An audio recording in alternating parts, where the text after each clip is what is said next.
Hey guys, Adam Fennig here with Talking Shed, and today we're out here in South Dakota at Copperhead Ag, and we're with Kevin, the owner. And Kevin, why don't you talk us through, I think you've got an interesting story. You've got a beautiful facility out here, and it all started with a round wheel. So That's right. You kind of reinvented the wheel. Let's talk about that.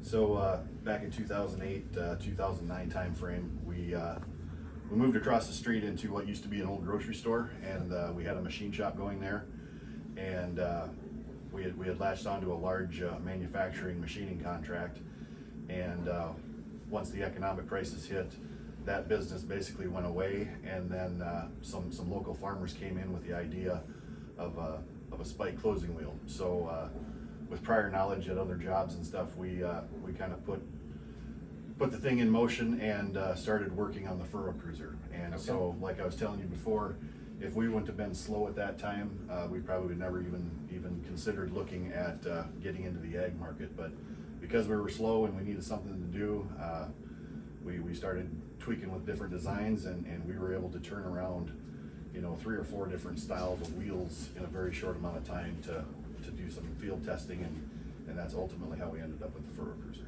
So out here in South Dakota, it's wide open, a pretty neat country. It does roll a little bit, but so you found a grocery store, converted it to a machine shop, and you were machining probably mainly aluminum.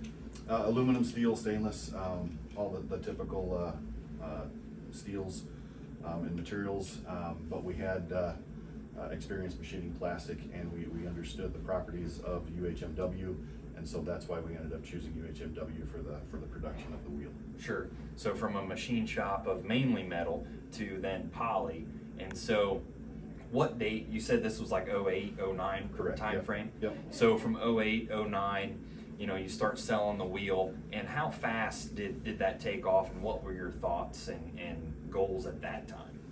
Well, when we were first getting started, I mean, we didn't have any idea what we were doing. Right. So we just knew we had to get it out there. We started with a couple of local farm shows, Dakota Fest over in Mitchell, and then we actually started going around to dealerships. And my wife actually went on the road and hit a lot of the dealerships early on, while I stayed back in the machine shop and did production. And she actually landed our first 100-row order up in Jamestown, North Dakota. Okay. And after getting that phone call, we were like, wow, we might actually have something here. This is for real. So that gave us the confidence and the cash to basically keep going, and then we just kept reinvesting all of that into building production for future years. So It's a great story, and it seems that a lot of those stories, they all have the same beginning.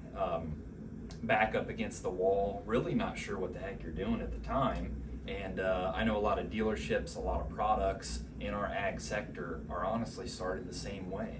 And that's a unique story. Now, fast forward to today, you've got how many different products now? oh gosh, we have the obviously the closing wheels. We've got all of the RK repair kits for closing wheels, gauge wheel arms, scrapers, and then our most and then we have the concaves as well. That came on about the same time as the RK product line. So we have the Copperhead concaves for all models of combines except New Holland, and we're working on bringing a New Holland model online. And then we just recently, 2 years ago, purchased Sunco systems. So we have the Sabertooth row cleaners and the Nutrimate fertilizer application system.